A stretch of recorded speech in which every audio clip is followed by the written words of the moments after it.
घर हो, ऑफिस हो या हो दुकान, अगर आप भी बिजली के भारी बिलों से परेशान हैं तो यकीनन ये आज की वीडियो आपके लिए काफ़ी फायदेमंद होने वाली है, क्योंकि आज की वीडियो में हम ज़्यूनिक 4 किलोवाट इन्वर्टर के बारे में आपको बताने वाले हैं।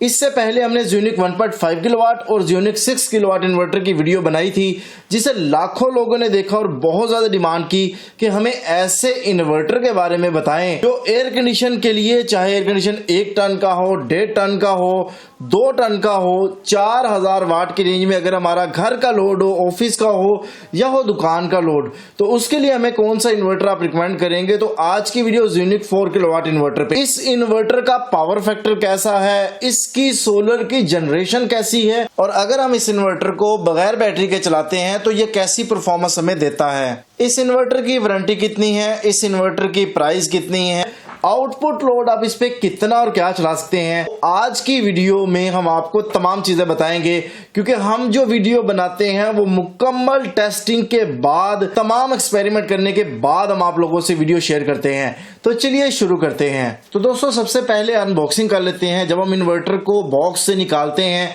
तो सबसे पहले हमें एक अदद यूजर मैनुअल देखने को मिलता है। हमेशा की तरह मैं आपको रिकमेंड करूंगा कि आप इसको लाजमी पढ़ लिया करें, क्योंकि इसमें बहुत सी मालूमात आपको मिलती है। अगर आप इसे पढ़ के इंस्टॉल करेंगे तो इन्वर्टर में खराबी के चांसेस कम से कम हो सकते हैं। और मेरी कंपनी से यही रिक्वेस्ट होगी कि आप उर्दू के अंदर प्रिंट करवाएं, ताकि आम इंस्टॉलर भी जो हैं वो इससे फायदा हासिल कर सकें, क्योंकि हमें पता है कि ज्यादातर हमारे इंस्टॉलर्स जो है वो इंग्लिश नहीं समझ सकते।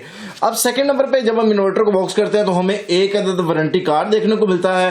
5 साल इस इन्वर्टर की वारंटी है, टर्म्स एंड कंडीशन इसमें शामिल है। इसके साथ साथ एक अदद MC4 कनेक्टर का पेयर मिल जाता है। अब यहाँ पे आपको वाईफाई डिवाइस भी देखने को मिल रही है, जो कि जिसका बॉक्स ये है, तो ये ऑप्शनल होती है। अगर आप लेना चाहें तो आप इस इन्वर्टर के साथ ये भी खरीद सकते हैं। तो चलिए दोस्तों, अब हम ये देख लेते हैं कि क्या ये इन्वर्टर प्योर साइन वेव है या नहीं है। आप देख सकते हैं कि इन्वर्टर की आउटपुट जो इस वक्त हमें ऑसिलोस्कोप पर देखने को मिल रही है, ये प्योर साइन वेव है। यही वजह है कि अगर लाइट जाती है तो उस सूरत में जो इन्वर्टर की आउटपुट से जो घर के लोड चल रहे होंगे, जैसे पंखे हैं या इलेक्ट्रॉनिक्स चीजें हैं, तो वो खराब नहीं होंगी। अक्सर हम देखते हैं कि जो inverter pure sine wave output नहीं देते, लाइट जाने पे उनमें पंखों में आवाज आने लग जाती है और बड़ी अजीब सी आवाजें आती हैं, मोबाइल चार्जर अक्सर खराब हो जाते हैं। तो ये इन्वर्टर 100% प्योर साइन वेव है। यही वजह है कि इसमें इस तरह के मसाइल का सामना हमें नहीं करना पड़ेगा। ज़्यूनिक 4 किलोवाट इन्वर्टर विदाउट बैटरी भी चलता है, और बैटरी अगर आप लगाना चाहें तो 2 बैटरी आप इसके साथ लगा सकते हैं। अब सवाल ये पैदा होता है कि विदाउट बैटरी और विदाउट वावडा इसकी परफॉर्मेंस कैसे है। तो ये सारी चीजें तो हम आगे पीवी टेस्टिंग में देख लेंगे, लेकिन मैं ओवरऑल अगर एक्सपीरियंस अपना शेयर करूं तो मैंने इस इन्वर्टर पे without Vawda, without battery 128% load डाल के चेक की है। 4000 वाट इन्वर्टर पे मैंने 4.5 किलोवाट 4500 वाट लोड चलाया है, वो भी बगैर वावडा और बगैर बैटरी के। तो मैंने इस पे टार्क लोड की भी चीजें चलाई हैं। चूंकि आपको पता है कि जब भी हम कोई प्रोडक्ट आपके पास लेकर आते हैं तो हम उसकी प्रॉपर जो है वो टेस्टिंग करते हैं, उसको प्रॉपर चेक करते हैं। और यहाँ पे ये पैदा होता है कि इस पर हम कितनी बैटरियां लगा सकते हैं। तो ये 24 वोल्ट DC इनपुट इसमें होती है, यानी आप इसमें 2 बैटरियां लगा सकते हैं। अगर आप 2 से ज्यादा लगाना चाहते हैं तो आप फिर 4 लगा लें, 6 लगा लें, तो आपको बैटरी आपस में पैरेलल करनी होगी। लेकिन शर्त ये है कि अगर आप 2 से ज्यादा बैटरियां 4 या 6 लगा रहे हैं तो आपको उस हिसाब से उसके एम्पेयर रेटिंग की, चार्जिंग की सेटिंग भी करनी पड़ती है।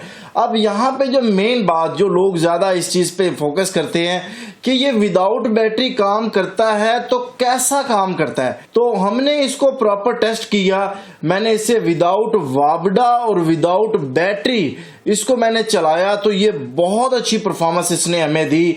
मैंने इस पे टार्क लोड की चीजें भी चलाई, जिसमें वाटर पंप था, जिसमें फ्रीजर था, जिसमें फ्रिज थी, जिसमें इस्त्री थी, ओवन था, और इसके बाद जो है हीटर था। यानी अलगर्ज ये कि मुझे मैक्सिमम लोड इस पे चलाना था विदाउट बैटरी, और मैक्सिमम सोलर की जनरेशन लेनी थी, तो उसके लिए मैंने मैक्सिमम लोड इस पे चलाया। तो इस इन्वर्टर ने बहुत ही अच्छे तरीके से जो है वो तमाम लोड बगैर वावडा और बगैर बैटरी के चलाया। यानी ये इन्वर्टर बगैर बैटरी भी बहुत अच्छा परफॉर्म करता है। सो इसका जो लोड टेस्ट था वो बहुत ही कामयाब रहा, क्योंकि आपको पता है हम तो बाल की खाल उतारते हैं, तो बाल की खाल की बात हो ही रही है, तो हम देखते हैं कि इसकी सोलर की जनरेशन जो है वो कितनी है। यानी हम ये देखते हैं कि ये सोलर इस पे मैक्सिमम कितना लगा सकते हैं, और क्या ये 4000 वाट अगर हमारा लोड इस पे चल रहा है तो क्या 4000 वाट ये सोलर से भी आउटपुट दे सकता है या नहीं दे सकता, तो यही हम अभी चेक करते हैं। तो दोस्तों जब सोलर की बात हो ही रही है तो मैं आपको बताता जाऊं कि इस इन्वर्टर के ऊपर आप 5000 वाट सोलर की कैपेसिटी लगा सकते हैं। सोलर के जो इसके इनपुट वोल्टेज रेंज है वो 120 वोल्ट से लेके 500 वोल्ट तक आप इसको सोलर की इनपुट जो है वो दे सकते हैं। 120 वोल्ट से कम नहीं दे सकते, 500 वोल्ट से ज्यादा नहीं दे सकते, ये इसकी सोलर की वोल्टेज की रेंज है। आप इस इन्वर्टर पे कम से कम कैपेसिटी, चाहे उसमें 100 वाट, 150 वाट, 200 वाट, 300 वाट का पैनल हो वो भी लगा सकते हैं, और ज्यादा से ज्यादा कैपेसिटी चाहे वो 400 वाट, 465 वाट, 500, 600, 700 वाट, 800 वाट, 1000 वाट, अलगर्ज ये कि 18 एम्पेयर की रेंज में कोई भी सोलर पैनल अगर आपके पास मौजूद है तो वो आप इस इन्वर्टर पे बड़ी ही आसानी के साथ लगा सकते हैं। अब हम इस पे लोड डालते हैं और देखते हैं कि क्या आया ये सोलर से 4000 वाट आउटपुट जनरेशन कर सकता है या नहीं कर सकता। तो आप देख सकते हैं कि मैंने जो है वो इस पे लोड डालना शुरू कर दिया है। अभी चूंकि थोड़ा थोड़ा लोड इस पे चल रहा है तो यही वजह है कि सोलर की जो जनरेशन हो रही है वो भी कम हो रही है, क्योंकि हमें पता है कि ये इन्वर्टर रियल टाइम शेयरिंग करते हैं। रियल टाइम शेयरिंग पे मैं आगे बात करूंगा, लेकिन अभी इतना बता दूं कि आपका जितना लोड चल रहा होगा उतनी ही सोलर से जनरेशन होगी। अब यहाँ पे एक मसला बड़ा सामने आता है, वो ये आता है कि लोग कहते हैं कि मैंने 5000 वाट सोलर लगाया जबकि मुझे आउटपुट इससे मिल रही है 1500 वाट, तो ये तो इन्वर्टर ही नाकाम है या मेरा जो सोलर पैनल है वो आउटपुट नहीं दे रहे। तो यहाँ पे ये चीज आपको मैं बताता जाऊं कि ये जो हाइब्रिड इन्वर्टर होते हैं इस पे आपका जितना लोड चलता है उतनी ही सोलर की जनरेशन होती है। आप भले 10,000 वाट सोलर लगा के अगर 500 वाट लोड चलाएंगे तो आपको आउटपुट 500 वाट ही मिलेगी, आपको डिस्प्ले पे 500 वाट ही नजर आएगी। सो इसी तरीके से आप देख सकते हैं कि मैं आहिस्ता आहिस्ता इस पे लोड बढ़ा रहा हूं। जैसे जैसे लोड बढ़ता जा रहा है उसी तरीके से सोलर की जनरेशन भी जो है वो बढ़ती जा रही है। अब मैं मजीद लोड बढ़ा रहा हूं तो मजीद सोलर की जनरेशन हो रही है। अब आप देख सकते हैं कि 3000 वाट से हमारी जो सोलर की जनरेशन है वो क्रॉस हो चुकी है। अब मैंने लोड को मजीद बढ़ाया तो आप देख सकते हैं कि ये इन्वर्टर 4000 वाट जो सोलर की जनरेशन है आपके सामने देखने को आ रही है।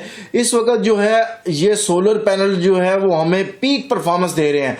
यानी बात करने का मकसद ये है कि अगर मेरा 4000 वाट लोड हो तो मैं सारे का सारा सोलर पे इस इन्वर्टर के थ्रू जो है वो चला सकता हूं, जो कि मैंने आपको सामने जो है दिखा दिया, इसकी जनरेशन दिखा दी है कि ये वाकई ही 4000 वाट सोलर से लोड चला सकता है। सो यहाँ पे ये चीज हमें आपको बताना और दिखाना फर्ज थी कि अगर कंपनी क्लेम कर रही है कि आप इस पे 4000 वाट का लोड सोलर से फ्री चला के अपने बिजली के बिल में काफी कमी कर सकते हैं तो वाकई ही उसमें ये ठीक ऑप्शन था। सो अगर इसकी प्रोटेक्शन और सेफ्टी की बात की जाए तो मैं आपको ये बताता जाऊं कि इन्वर्टर को जब आप सेव करना चाहते हैं तो उसमें सबसे मेन जो आपके पास चीज आती है वो उसका बोर्ड होता है। इस बोर्ड के ऊपर जो है वो कंफर्मेबल कोटिंग की गई है, जिसका मतलब ये होता है कि ये इन्वर्टर डस्ट से बचेगा। ये इन्वर्टर जो एक्स्ट्रा नमी वगैरह है उसकी वजह से जो मसाइल आते हैं उससे ये बचेगा और कम से कम मसाइल आएंगे। डस्ट की बात कर रहे हैं तो आपको इस इन्वर्टर की दोनों साइडों पे डस्ट फिल्टर देखने को मिल सकते हैं। और यहाँ पे फिल्टर्स की जब बात करता हूँ तो मैं आपको रिकमेंड करूंगा कि आप अगर इस इन्वर्टर को इंस्टॉल कर रहे हैं तो आप कुछ टाइम के बाद जो है कुछ यानी 15 दिन 20 दिन या 1 महीने के बाद आप इन फिल्टर्स को साफ लाजमी कर लिया करें ताकि आपका इन्वर्टर अच्छी से अच्छी परफॉर्मेंस देता रहे। अच्छा, इस इन्वर्टर पे अगर आप यहाँ पे देखें तो यहाँ पे आपको कस्टमाइज स्टेटस लाइट देखने को मिल जाती है।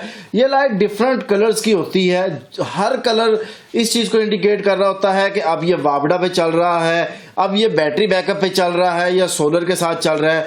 तो इससे आपको दूर से ही पता लग जाता है कि इस वक्त इन्वर्टर का स्टेटस क्या है। इस इन्वर्टर का पावर फैक्टर 1 है। इस इन्वर्टर में बैटरी इक्वलाइजेशन का ऑप्शन मौजूद है और ये इन्वर्टर प्योर साइन वेव में आता है। दोस्तों हम अक्सर देखते हैं कि हमारे पास 3 किलोवाट का इन्वर्टर होता है और फिर उसके बाद 5 किलोवाट का इन्वर्टर होता है, लेकिन इसके दरमियान भी कुछ कस्टमर्स का ऐसा लोड होता है जो 3500 वाट होता है, 3800 वाट होता है या 4000 वाट के करीब होता है। तो बहुत से लोगों की ख्वाहिश होती है कि हमारे पास भी ऐसा ऑप्शन दरमियान में मौजूद हो कि मैं 3 किलोवाट की डायरेक्ट बजाय 5 किलोवाट पे ना जाऊं, बल्कि 4 किलोवाट जितनी मेरी लोड की जरूरत है उतना ऑप्शन मुझे देखने को मिल जाए।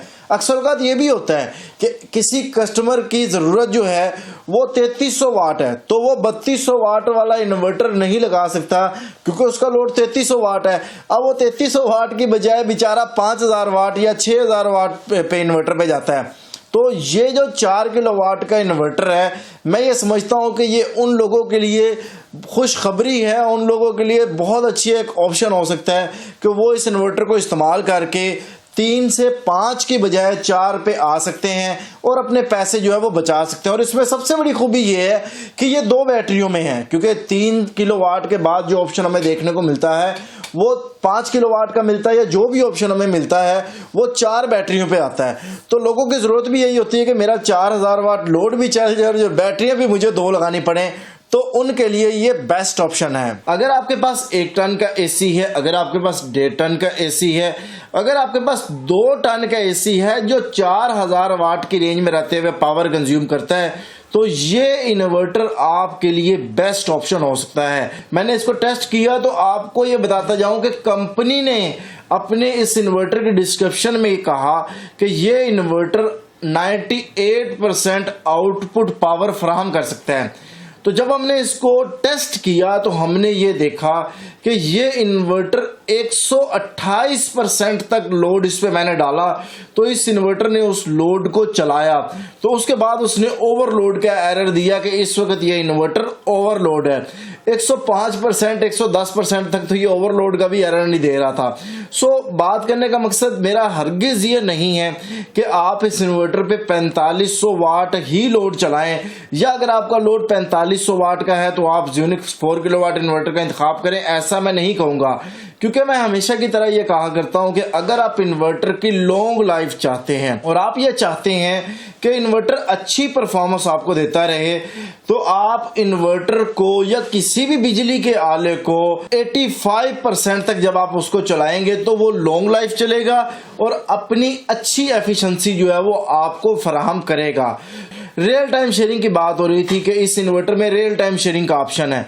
रियल टाइम शेयरिंग का मतलब क्या होता है कि ये इन्वर्टर अगर ऐसा हो गया, बादल आ गए या शाम का टाइम हो गया या जैसे 3 बजे के बाद या 4 बजे के बाद या 5 बजे के बाद, जब सोलर की जनरेशन कम होती जाती है, या सुबह के टाइम जब सूरज निकल रहा होता है लेकिन इतनी पीक परफॉर्मेंस हमें नहीं दे रहा होता, तो उस वक्त सोलर कम होता है लेकिन लोड हमारा ज्यादा चल रहा होता है।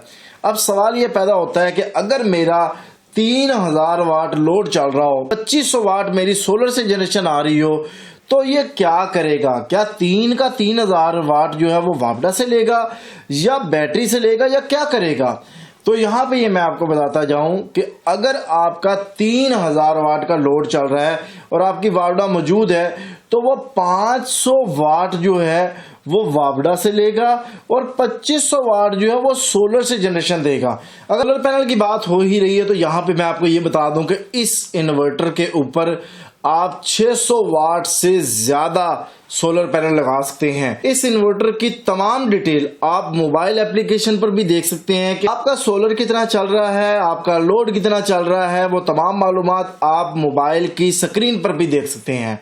जी हाँ दोस्तों, आप कहीं भी मौजूद हो, चाहे इन्वर्टर के करीब है या इन्वर्टर से दूर है, तो आप अपने मोबाइल की स्क्रीन पे वो तमाम मालूमात देख सकते हैं। उसके लिए आपको एक अदद वाईफाई डिवाइस की जरूरत होती है जो कि आपको अलग से परचेज करनी पड़ती है। अब ये कंपनी बिल्कुल उस बॉक्स के साथ भी दे सकती थी, लेकिन हम देखते हैं कि तकरीबन 60% या 50% कस्टमर ऐसे होते हैं या इन्वर्टर ऐसी जगह पर लग रहा होता है जहां पर बिजली मौजूद नहीं होती, इंटरनेट तो बहुत दूर की बात, तो कस्टमर कहता है कि एक चीज की मुझे जरूरत नहीं है तो मैं उसके पैसे फिर क्यों पे करूं। तो उसलिए कंपनी ने ये ऑप्शनल कर दिया कि अगर आपको इसकी जरूरत है तो आप इसके पैसे अदा करें, आप इसको खरीद लें। अगर आपको इसकी जरूरत नहीं है तो आप इजाफी पैसे इन्वर्टर के साथ क्यों पे करते हैं। अच्छा, अब आप लोग ये सोच रहे होंगे कि इतनी ज्यादा खूबियों वाला जो इन्वर्टर है इसकी कीमत क्या होगी। तो यहाँ पे मैं आपको ये बताता जाऊं कि इस इन्वर्टर की कीमत 83,000 रुपये है, जिसे आप अपने शहर में मौजूद ज़ियोनिक के किसी भी ऑथराइज्ड डीलर से बड़ी ही आसानी से खरीद सकते हैं। तो बहुत शुक्रिया आप सब दोस्तों का। अल्लाह ताला आप सब लोगों को खुश रखे। इस इन्वर्टर के रिलेटेड अगर आपका कोई भी क्वेश्चन है या कोई ऐसी बात जो मैं इस वीडियो में नहीं बता सका और आपका कोई इस इन्वर्टर के मुतालिक सवाल है तो आप कमेंट्स में लाजमी पूछिएगा, हम आपको उसका जवाब दे देंगे। आप में से किसी भी शख्स को अगर ये इन्वर्टर चाहिए हो तो आप स्क्रीन पर दिए गए नंबर पर राब्ता कर सकते हैं। बहुत शुक्रिया आप सब दोस्तों का। अल्लाह ताला आप सब लोगों को खुश रखे, ढेर सारी कामयाबियां, तरक्की अता फरमाए। मिलते हैं नेक्स्ट वीडियो के साथ। अल्लाह हाफिज। पाकिस्तान जिंदाबाद।